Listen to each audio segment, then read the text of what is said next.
nipo brasileiro falar, eu sou brasileiro, pode ter várias interpretações, né, na minha visão. Então, por exemplo, tem aquele Nikkei que fala, não, eu sou 100% brasileiro, porém eu conservo alguns valores da cultura e da educação dos meus ancestrais. Na troca de cartas, ele falava, eu me sinto assim, muito sem raiz. Eu tenho a cultura oriental, mas a parte ocidental é muito forte também. Eu me sinto no meio. Você saber, ter plena consciência de que você é essa mistura, né? Um pouco mais e um pouco menos.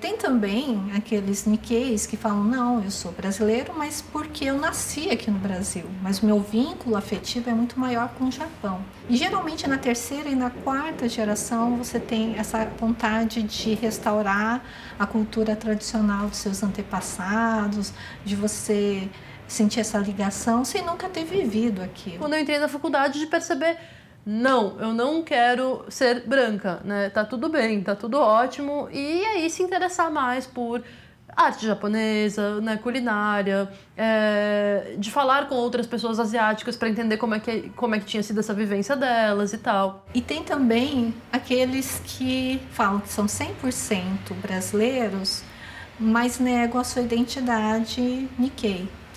Então, esses são aqueles que a gente chama de complexo de banana, que são amarelos por fora, mas se sentem brancos por dentro. E esses têm um conflito um pouco maior, porque muitas vezes, assim, você pode até se sentir, né, assim, não, nem lembro que sou japonês, sou descendente de japoneses e tal, mas a sociedade te faz lembrar, né? Sempre tem alguma resposta, assim, social que te lembra, né, da sua etnicidade. E por último tem os mestiços, né, que são poucos, eu acho, que se assumem, né? Eu sou mestiço, eu não sou nem nipo-brasileiro e não sou descendente só de italiano, né? Eu tenho essa mistura de um Nikkei com um não asiático, né? Ou então não japonês. Eu sou mestiça, eu tenho cabelo cacheado, eu tenho um quadrilzão, sabe? Então eu não quero o que eles esperavam, eu nunca passava em teste nenhum. Tenho esse corpo, tenho pernas curtas, sou pequeno e é esse corpo que eu proponho para dançar, para criar, para usar. Nós notamos que tem 3 segmentos que eu acho que assim são os mais difíceis de inserção profissional. Então, que seria o segmento artístico, né? Então, no caso, atores e atrizes, o segmento literário, de escritores e escritoras de ficção, e por último, os dançarinos, né? Então, bailarinos, coreógrafos, enfim. Existe uma falta de representatividade tão grande nos meios televisivos, no cinema, na televisão, no teatro um pouco, né? Não muito, mas sobretudo no cinema e na televisão, que o ator oriental ele não tem espaço. Nesses 3 segmentos, o que a gente notou é que o problema era a limitação física. A técnica, para mim, ela sempre foi muito importante, até porque ela também foi uma fuga pelo fato que eu tive de ter nascido baixo, né? E é uma coisa que eu sofri muito por escolher ser bailarino e ser baixinho. Em geral, qual é o comportamento que a sociedade brasileira espera dos nipo-brasileiros, né? Dos Nikkeis, dos asiáticos de uma maneira geral? É que ele seja contido, né, seja tímido, não reclame, seja obediente, submisso, enfim, esse tipo de coisa. E aí, de repente, quando você tem uma figura assim mais contestadora, quando você tem assim uma figura mais forte, meio que inconscientemente, eu acho, cria um pouco de estranhamento. É por causa da sonoridade do nome, da diferença do nome. Olha só, é um japonês falando isso, aquilo outro. Eu apanho, sou cuspido, sou xingado na rua, em ambientes públicos, por pessoas que não sabem habitar democraticamente o mesmo espaço.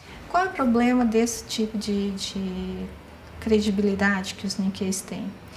São vários. O primeiro é que quando você já de antemão, né, julga que os asiáticos são inteligentes, são esforçados, você já espera isso deles.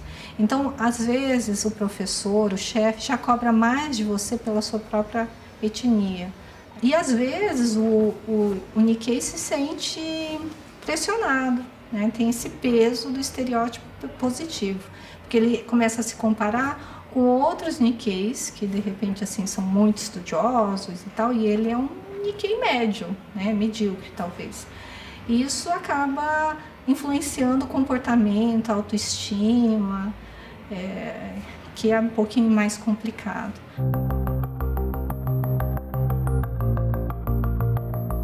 É difícil a gente pensar numa conclusão, né? Dar uma resposta definitiva para esse tipo de temática, porque isso já vinha sendo né, discutido desde o período anterior à Segunda Guerra.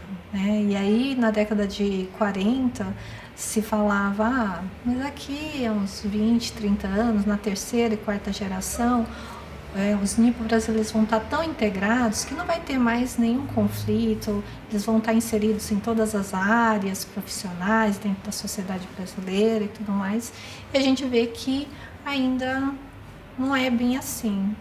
Esses Nikkeis do pós-guerra, que conseguiram uma certa mobilidade social e econômica, eles conseguiram, porém,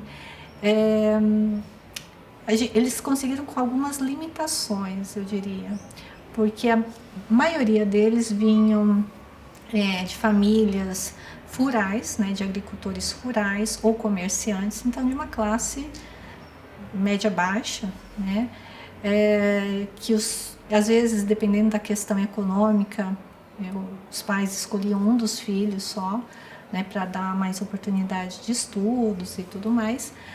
E esses jovens Nikkeis, eles às vezes até conseguiam entrar numa boa universidade, né, num curso de status alto, né? Porém, é aquilo que o Pierre Bourdieu fala, que você vale aquilo que, né, o seu diploma vale aquilo que você vale como capital cultural, econômico e social. Então, o que seria isso?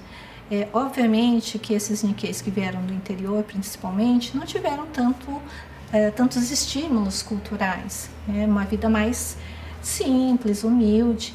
E se ele for competir com um outro engenheiro, vamos supor, que também tenha, né, se formado na mesma universidade, no mesmo curso, mas ele teve muito mais estímulos dentro, né, do seu meio, seu grupo social, o seu capital cultural vai te ajudar a galgar posições muito melhores.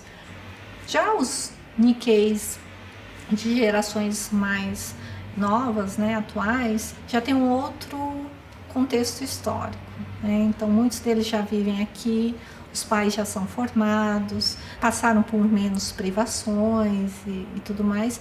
E isso também ajuda na consciência, assim, de como é que eu vou trabalhar com isso.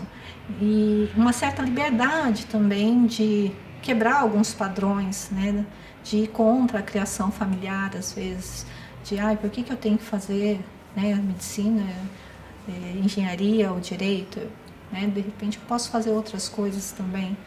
Então, e com muito mais consciência, assim, de que é possível e tal.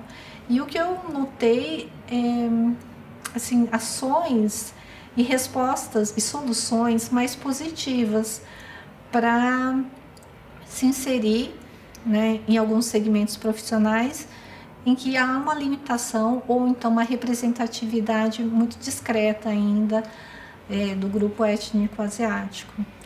Então, e como eles estão fazendo isso, cada um está procurando o seu caminho. Mas acho que num primeiro momento é você ter a consciência da diferença. E aí, eu sou amarela. E aí, o que eu faço com isso? Né? Isso aqui vai me impedir ou não de seguir algumas coisas, alguns caminhos? E de que forma que eu posso lidar? Então, a partir do momento que você admite, eu acho que um pouco dessa diferença, fica mais fácil de você encontrar o seu caminho.